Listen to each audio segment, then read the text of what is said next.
morning guys, I hope you guys are safe and home listening. So for previous sessions, we see the third lesson, the last topic of conversion of galvanometer into ammeter and the conversion of galvanometer into voltmeter, isn't it? So what are the points we see there?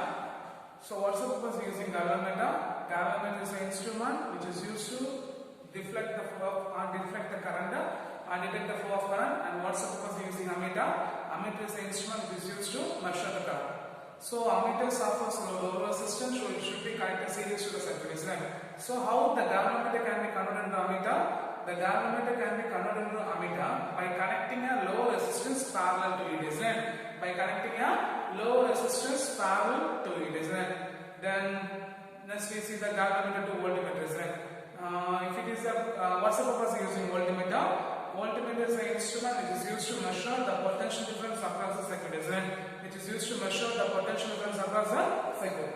Then the potential difference offers a high resistance, so it should be connected parallel to the circuit, isn't it? It should be connected parallel to the circuit. Then we see that what's the point? We see that how the galvanometer can be converted into voltmeter. The galvanometer can be converted into voltmeter by connecting a high resistance series to it, isn't it? What is that? The galvanometer can be converted into voltmeter. What is that? The galvanometer can be converted into voltmeter by connecting a high resistance series to it, isn't it? Isn't it? So these are the points. We explained the conversion of galvanometer to ammeter and conversion of galvanometer to voltmeter in the previous session. And today's class we are going to see the fourth lesson, electromagnetic induction and alternating current. Okay. Today we are going to see the fourth lesson, the electromagnetic induction and alternating current. So for our previous sessions, for our previous lesson, what are points we see that? We see the various magnetic properties. Then we see the properties, types of materials. Then we see the current, when the current will be flowing through the galvanometer, when the current will be flowing through a conductor, producing a magnetic field. Then we see the solenoid. Then we see that toroid. Then force on current carrying conductor, force between the two long parallel wires, cyclotron, magnetic lawrence force. Then last we see that ohmmeter galvanometer, then conversion of galvanometer to voltmeter, conversion of galvanometer to ammeter, isn't it? So for our previous classes, we find what's the point is Hans Christian is our Danish scientist Hans Christian Ørsted proved that. What's the point? He proved that whenever the current flow through the conductor, is whenever the current flow through the conductor, it producing a magnetic field, isn't it? He successfully explained by his experiment. He proved that whenever the current will flow through the conductor, it producing a magnetic field. And also the Ampere shows that, is that Ampere shows that when the current carrying circular loop, the current carrying circular loop is behave like a bar magnet, isn't it? The current carrying circular loop is behave like a bar magnet. These are the previous sessions. They will be by doing the experiment, they successfully prove that. So scientists thinks about the converse effect. What is that? By converse effect, by changing the magnetic field, how we can produce an electric current. Okay. This leads there will be many of us initially do the experiment on the converse effect of electric effect of current.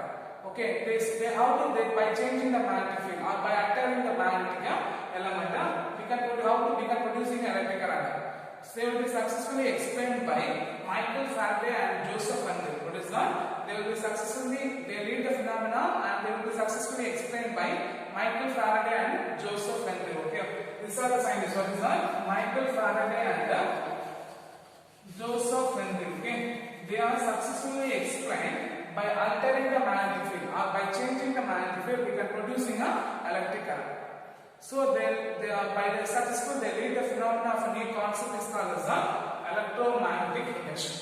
So by changing the magnetic field, we can producing an electric current, means that phenomenon is called as electromagnetic induction. The phenomenon is called as electromagnetic induction. Okay. So in the year 1831, what is that? In the year 1831, the Michael Faraday credited the discovery of electromagnetic induction. Okay. In the year 1831, the Michael Faraday credited the discovery of electromagnetic inductions. So for our previous sessions, we see that whenever Hans tried the experiment of Hans Christian Ørsted, we do that whenever the current will flow through the conductor, it producing a magnetic field, and also the answer shows that the current carrying loop is behaved like a bar magnet. Current carrying loop is behaved like a bar magnet. After the scientists think about the converse effect of electric current, they thought about the reverse effect. If you are changing the magnetic field, how we can producing a electric current? So by doing the successful experiments, they lead the phenomenon. The phenomenon is called as electromagnetic inductions, in which one of the two important scientists, one is Michael Faraday and another is Joseph Henry. In the year of 1831, Michael Faraday created the discovery of electromagnetic inductions. Electromagnetic induction. Okay. So before we are going to see the electromagnetic induction, first you have to see that what is the magnetic flux. Okay. Guys, what is the magnetic flux, guys? What is the magnetic flux? I thought in the first lesson we learned the electric flux. So electric flux on area A is defined as the amount of the number of electric field lines passing through the area. What is that? The number of electric field lines passing through the area normally the passing through surface is called as electric flux. So what's the expression is that phi vector is equal to what is that? Phi is equal to integral of E vector dot dA vector, isn't it? E vector dot dA vector on dS vector. We see that, isn't it? Similarly, for this lesson we have to see about the magnetic flux. So what is the magnetic flux? The magnetic flux for the area A. What is the magnetic flux for the area A is defined as the number of magnetic field lines. The number of magnetic field lines passing through the area normally. What is that? The number of magnetic field lines passing through the given area normally. That's called as the magnetic flux. So guys, what is the magnetic flux? The magnetic flux is defined as what is that? The magnetic flux is defined as the number of magnetic field lines passing through the given area normally.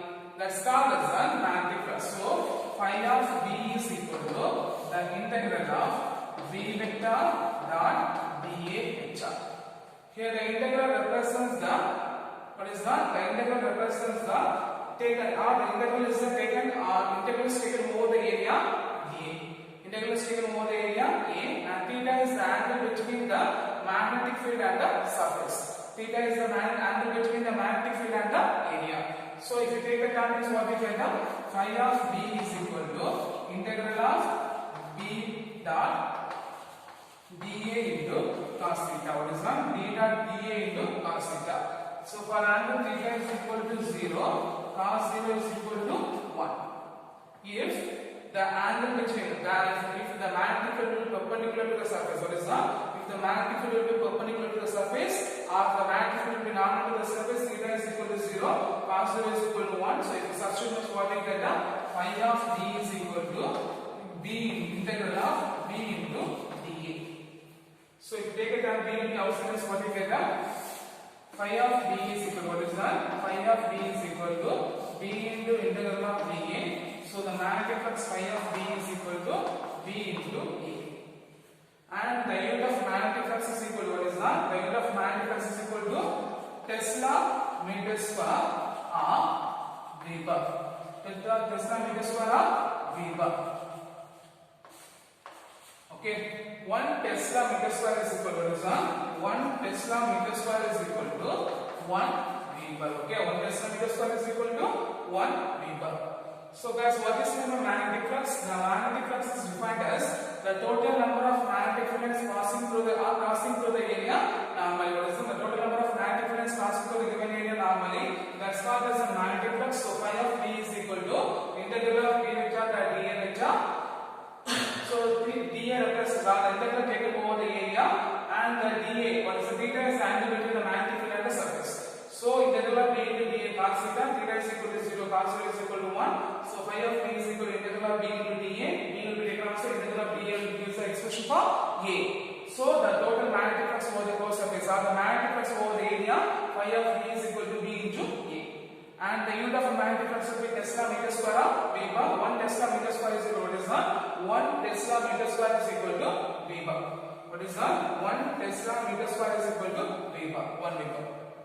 Clear? The next one is Since we are going to see the Faraday's experiments on what is that? Faraday's experiments on electromagnetic induction. Okay, what is we are going to see Faraday's experiments on electromagnetic induction. So we have two experiments are there. Okay.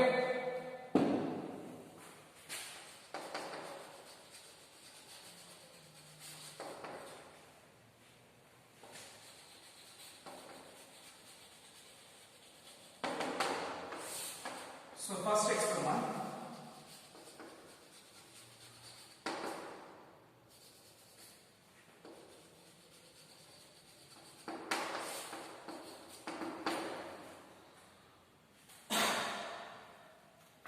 Consider a closed circuit in which the coil will be connected. Consider closed circuit in which the coil will be connected to the galvanometer. Is connected to the galvanometer. Consider a closed circuit in which a coil is connected. A coil of insulated wire. What is that? A coil of insulated wire. What is that? Consider a closed circuit in which the coil of insulated wire is connected to the galvanometer. Is connected to the galvanometer. Then we take a bar magnet. Okay. South pole and north pole. So what's the purpose of using galvanometer? Galvanometer is an instrument which is used to detect the flow of current. Flow of current. So we are going to take consider a closed circuit which consists of a coil of insulated wire is connected to the galvanometer. Then we take a bar magnet. We take a bar magnet. The galvanometer is used to indicate the deflection of current. Now, when a bar magnet is moved towards the coil, when the bar magnet, when the north pole, when the face of the north pole is face of the bar magnet will be moved towards the coil. What is that? When it is moved towards the coil, the galvanometer will be deflected. Okay, so if it is deflected, means what's the meaning? There is a flow of current in a circuit. Now the bar magnet is placed inside, which is placed inside the coil. When the bar magnet is placed inside the coil, the galvanometer doesn't produce any deflections. Okay, the galvanometer doesn't produce any deflection. Now the bar magnet is moved away from the coil. Now what's the faster? We take a bar magnet will be moved away from the coil. That time also the galvanometer will be deflected, but in an opposite direction. So if it is opposite direction, means the current will be decreasing, so it will be an opposite direction. So whenever the bar magnet moves towards the coil, the galvanometer will be deflected in one direction, and then when it is the bar magnet is placed inside the coil, the galvanometer doesn't show any deflection. And that time when the bar magnet will move away from the coil, what is that? When the bar magnet will move away from the coil, the galvanometer will be deflected in the opposite directions. So when the galvanometer will be deflected, means we know there is a flow of current is there. So whenever the bar magnet move towards or move away from the coil, the galvanometer will be deflected. First one. In case if the face of a bar magnet will be reversed, if the pole of a bar magnet will be reversed, means the pole of a bar magnet will be, this will be south pole and this will be north pole. It will be moved towards the coil or move away from the coil. The galvanometer will be deflected in a reverse direction. So whenever the bar magnet move towards the coil or move away from the coil, okay, the bar magnet will be deflected. That's the second point. And for that point, we keep the bar magnet will be fixed. Now we move the coil towards the bar magnet or move away from the bar magnet. What is that? We move the bar magnet, we take a coil, move the coil, move towards the bar magnet or move away from the bar magnet. What happens there? The galvanometer will be deflected. When it is moved towards the bar magnet, the galvanometer will be deflected in one direction. When we move the coil away from the bar magnet, the galvanometer will be deflected in the opposite direction. So whenever there is a relative motion between the coil and bar magnet, what happens? The EMF will be induced or the current will be induced in a circuit. That will be a first experiment. So from this point, what do you see? By changing the magnetic field towards the coil, the EMF will be, the current will be produced in a circuit. That will be a first Faraday's experiment.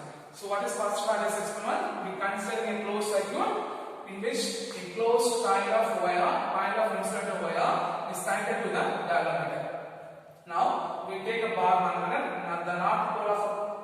phase or the north pole of a bar band will be, when it is moved towards the coil, the galvanometer will be deflected.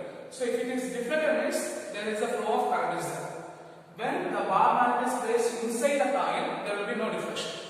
Now, when the bar band will be taken away from a coil, when it is moved away from a coil, that time also the galvanometer will be deflected, but in the opposite direction.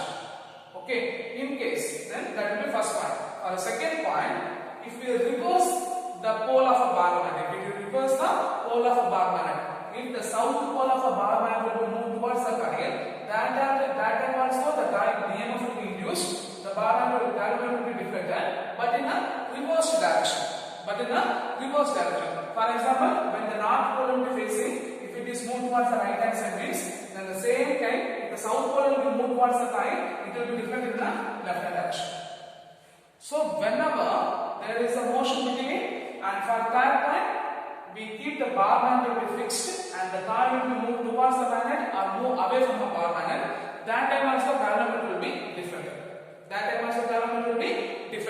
So from that point also we say that, what's the point we say that whenever there is a relative motion between the coil and the magnet, the magnetic flux change in a circuit which producing a current in the circuit, so the galvanometer will be deflected. This will be experiment number 1. Then experiment number 2.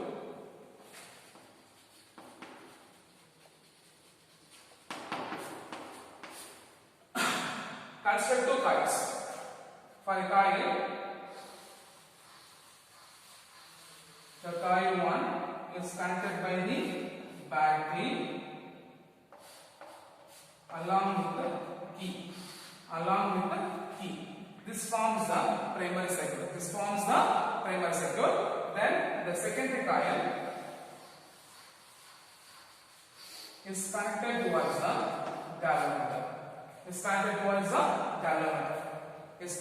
the galvanometer.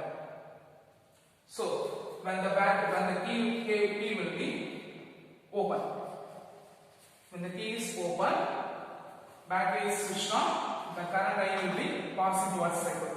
There will be no deflection in the galvanometer. Okay. Now the key is closed. When the key is closed, the current will be flow towards the first coil. Primary coil will be increasing. When the current will be increasing, there is a deflection in the galvanometer. Now the current will be passed towards the coil, so the current will be steady state. There is no deflection in the galvanometer. Now when the key will be open, the current start to decreasing. At the moment there is a deflection in the galvanometer. So when the current will be increasing in the primary coil, there is a deflection in the secondary coil. When the current reaches the steady state, there is no deflection in the secondary coil. When the current will be start to decreasing, that time there is a deflection in the secondary coil. So when the current will be increasing, there will be deflected towards the one side. When the current will be decreasing, there is a deflection in the opposite side.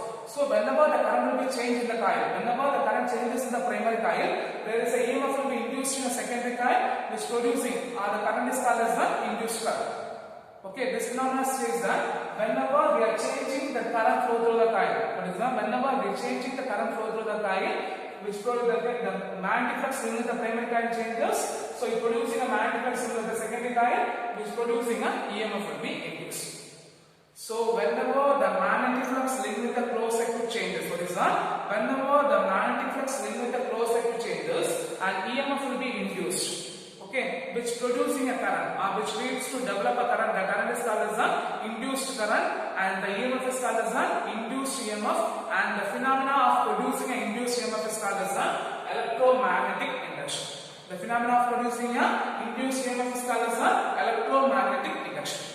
Clear? So what is meant by electromagnetic induction? Whenever the magnetic flux linked with the closed coil changes, an EMF will be induced. This leads to producing a current. The current is called as an induced current, and the EMF is called as the induced EMF, and the phenomena of producing an induced EMF is called as an electromagnetic induction. What is that? The phenomena of producing an induced EMF is called as an electromagnetic induction. So how there will be changes means when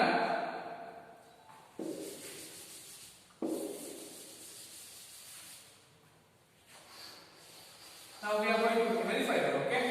So when the bar band is close towards the coil, so when it is bar band will be close to the coil means there will be magnetic field lines. There is a few magnetic field lines. What is that? There will be a few magnetic field lines linked with the coil. There will be a few magnetic field lines linked with the coil. When this coil, when the bar magnet move towards the coil, the magnetic flux linked with the coil will be increases. The magnetic flux linked with the coil increases. So when the magnetic flux linked with the coil increases means what happens there is a development of EMF which producing a deflection in the galvanometer. At the same time, when the bar magnet will be moving away from the coil, what happens there? The magnetic flux linked with the coil decreases. So when the magnetic flux linked with the coil decreases, that time also EMF will be developed, that producing a deflection in the opposite direction.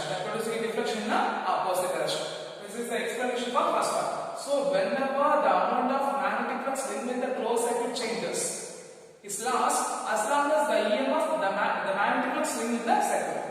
So whenever the magnetic flux linked with the closed circuit changes, the EMF will be induced is lost as long as the magnetic flux linked with the circuit changes. Okay, that's called as Faraday's first law of electromagnetic induction. Then for the second circuit, when the current passing towards the coil, the magnetic flux will be developed. This magnetic flux will be linked with the secondary circuit. What is that? This magnetic flux will be linked with the secondary circuit. So when the magnetic flux linked with the secondary circuit, when the current will be increasing, here also the magnetic flux also increases. So it producing a EMF which producing a deflection in the galvanometer, which leads the deflection in the galvanometer. When the battery, when the key will be closed, what happens there? The magnetic flux linked with the primary coil decreases. So the magnetic flux linked with the secondary coil also decreases, which producing the EMF, which that EMF will be deflected in an opposite direction. So from these two experiments, the Faraday says that one of the two laws, that's the Faraday's law of electromagnetic induction, and the Faraday's first law is that whenever the magnetic flux linked with the closed circuit changes, what is that? Whenever the magnetic flux linked with the closed circuit changes, an EMF will be induced, which is lost as long as, which is lost in the circuit as long as the magnetic flux will be changed. Which is lost in the circuit, which is lost in the circuit as long as the magnetic flux changes. So what is Faraday's first law of electromagnetic induction? The Faraday's first law of electromagnetic induction states that Faraday's first law of electromagnetic induction states that whenever the amount of magnetic flux linked with the closed circuit changes, whenever the amount of magnetic flux linked with the closed circuit changes, an EMF will be induced as long as the circuit, the current changes or the magnetic fluxes changes. The loss in the circuit as long as the magnetic fluxes changes. So you say that however the magnetic flux changes in the circuit, the EMF will be produced. If there is no change in magnetic flux in the circuit means there will be no EMF. Okay, there will be no EMF induced in the circuit. So what's the first point? Whenever the magnetic flux linked with the closed circuit changes, an EMF will be induced, which is lost in the circuit as long as the magnetic fluxes changes. That is the Faraday's first law. And Faraday's second law says that the magnitude of an induced EMF, what is that? The magnitude of an induced EMF is the time rate change of. What is that? The time rate change of the magnetic flux linked with the coil. What is the second law of electromagnetic induction? The second law of electromagnetic induction states that, what is that? The second law of electromagnetic induction states that the magnitude of an induced EMF is equal to the time rate change of the magnetic flux linked with the circuit. The time rate change of, what is that? The time rate change of the magnetic flux linked with the circuit. If the coil having a n number of turns, if the coil will be closely wounded means the number of turns will be equal to each turn of the coil having a same area. So what happened to the president? E is equal to n into d phi by dt. If m is moved means d by dt into n phi. Here the d by dt of r, the n phi is called as the flux linkage. What is that? The n phi is called as the flux linkage. The flux linkage is defined as what is that? The flux linkage is defined as the product of number of turns and the magnetic flux linked with the coil. Number of turns and the magnetic flux linked with the coil.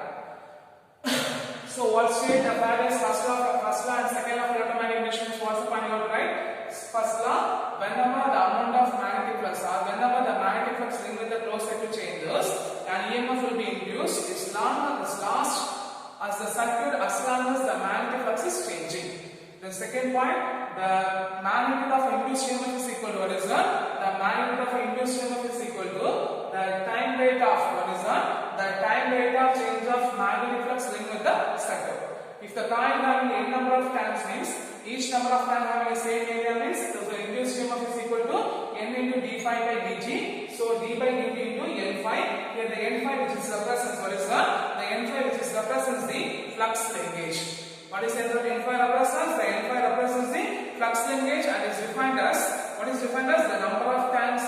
It's product of number of turns of a coil and the magnetic flux linked with the each turn of a coil. The magnetic flux linked with the each turn of a coil. So this much what our point is that first one, what is electromagnetic induction? Whenever the amount of magnetic flux linked with the closed circuit changes, EMF will be induced. So this is producing a current. That current is called as induced current and EMF will be induced EMF. The phenomenon of producing induced EMF is called as electromagnetic induction. Then second question, state Faraday's first law and second law of electromagnetic induction. And third one, define flux linkage. And fourth one, define magnetic flux. And fifth one is one of our final question, explains the Faraday's first and second experiment. Explains the Faraday's first and second experiment. Okay, clear? The next one is the Lenz law. Okay, what is that? The next one is the Lenz law.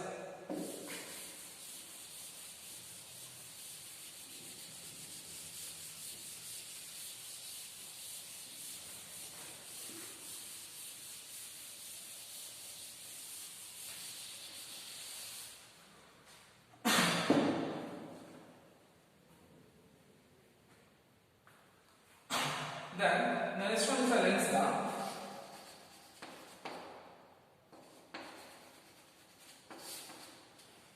The German scientist, Heinrich Lenz is a German scientist. Heinrich Lenz conducted a series of experiments on electromagnetic induction. What is that? He conducted a series of experiments on electromagnetic induction to find the direction of an induced current in a circuit. To find the direction of an induced current in a direction of an induced EMF in a circuit. So what's the purpose using Lenz law? Lenz law which is used to give the direction of an induced EMF in a circuit. Okay? As Lenz law states that the direction of the induced current is Lenz law states the direction of the induced current is such that it opposes the cause responsible for production of current. What is that? It opposes the cause responsible for its production. So what is the Lenz law states that? The Lenz law states that the direction of induced current such that it opposes the cause responsible for the production of What is that? It's responsible for its production. So what is Lenz law states that? What's the purpose of using Lenz law? Lenz law is used to give the direction of an induced current or EMF. From this, the Lenz law states that what is Lenz law states that the direction of an induced current. What is that? The direction of an induced current is such that it always opposes the cause responsible for its production. So already we learned whenever the coil move towards or move away from the coil, EMF will be produced. And whenever there is a relative motion between the coil, whenever there is a change in magnetic flux, so the change in magnetic flux is the cause means the EMF will have effect. So the cause will be opposite to the direction of an effect. He is saying the Lenz law states that the cause will be opposite to the effect. What is cause? The change of magnetic flux is the cause. EMF, the production of EMF or induced EMF is the effect. So the cause will be always opposite to the direction of what is that? The cause will be always opposite to the direction of an effect. Okay? Cause will be always opposite to the direction of So what is Lenz's states that German scientist Heinrich Lenz states that conduct a series of experiments on electromagnetic induction. From this experiment he proved that afterwards gives the direction of an induced EMF. Okay, so the Lenz law states that the direction of induced current is such that opposes the cause responsible for its production. What is that? Opposes the cause responsible for its production. So here, whenever the magnetic flux changing, that is the cause, EMF will be induced. That's the effect. So the cause will be opposite to the direction of the responsible. The cause is the opposite to the direction of effect, or the cause will be opposite to the effect. Okay. So by Lenz law implemented and changing the Faraday's law. What's the last experiment we can say that the magnitude of EMF is equal to d by dt into n phi z. So the Lenz law implemented the EMF is equal to minus of d by dt into n phi. Okay, here why we take as a minus? Because induced EMF is an effect, the rate of change is the cause, so the cause will be opposite to the direction of an effect. The cause will be opposite direction of an effect. So he based by doing an experiment. What's the experiment we doing means? We take one uniform magnetic field. We take a uniform magnetic field.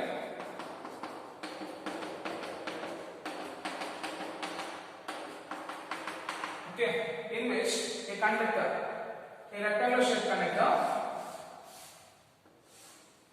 A, B, C, D, in which the arm AB will be movable. Okay, in which the arm AB will be movable. In which the arm AB will be movable if the arm AB is moving outwards. If the arm AB is moving outwards, there is an increase of magnetic flux. So there is an additional magnetic field. What is that? There is an additional magnetic field which producing. What is that? There is an additional other magnetic field which producing outward, which will be opposing. What is that? Which will be opposing the existing magnetic field. So when the arm AB is moving outward, there is automatically there will be magnetic field will be increasing. So there will be another magnetic field which will be produced will be opposing the existing magnetic field. Okay, in case if the arm will be moving towards the perpendicularly inward direction, means there will be a small other magnetic field in the form of red cross. Okay, there will be in the form of red cross which producing the which will be also acting in the opposite direction of an existing magnetic field. So from this experiment we prove that the direction of magnetic field, what is that? So the direction of induced current will be always opposes the cause responsible for its production. Okay, here I will say explain experiment 1 only.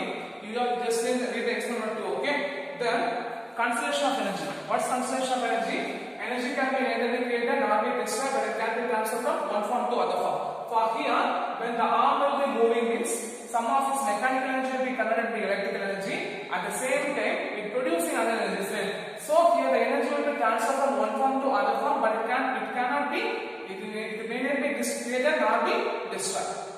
Okay, and the last one is Fleming right hand rule. Okay, the last topic is Fleming right hand rule.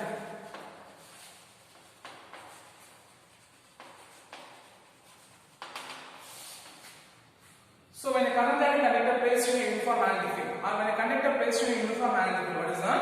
When a conductor placed in a uniform magnetic field, the direction of a motion of a conductor, magnetic field, induced current. What is that? The direction of a motion of a conductor, induced EMF or induced current, and the magnetic field is given by Fleming right hand rule.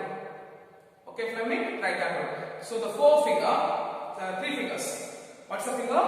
The forefinger, middle finger, thumb. The forefinger, middle finger, thumb, which held mutually perpendicular to each other. In which the forefinger, which represents the direction of a magnetic field. The forefinger, which represents the direction of a magnetic field, and the middle finger, which represents the direction of a induced current.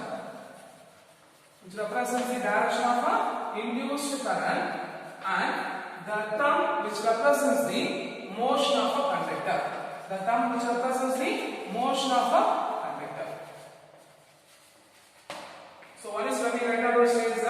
The three fingers, the forefinger, middle finger, thumb, are usually perpendicular to each other.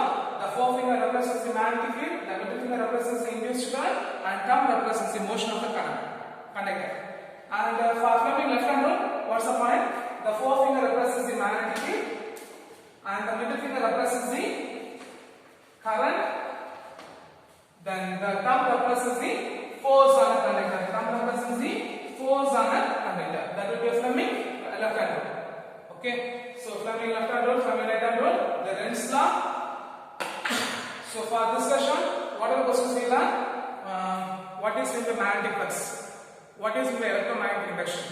Then they explain the Faraday's first and second experiments. Then state Faraday's law of electromagnetic induction. Define flux linkage. Then sixth one, state Lenz's law and this first sixth one, illustration of first example or first illustration. Then second law, then conservation of energy by using Lenz's law. The next one, Fleming right-hand rule. Fleming right-hand rule. It's a two mark questions. Okay. So these are the important questions we learned this session. You should be learned very clear. Okay. Thank you guys.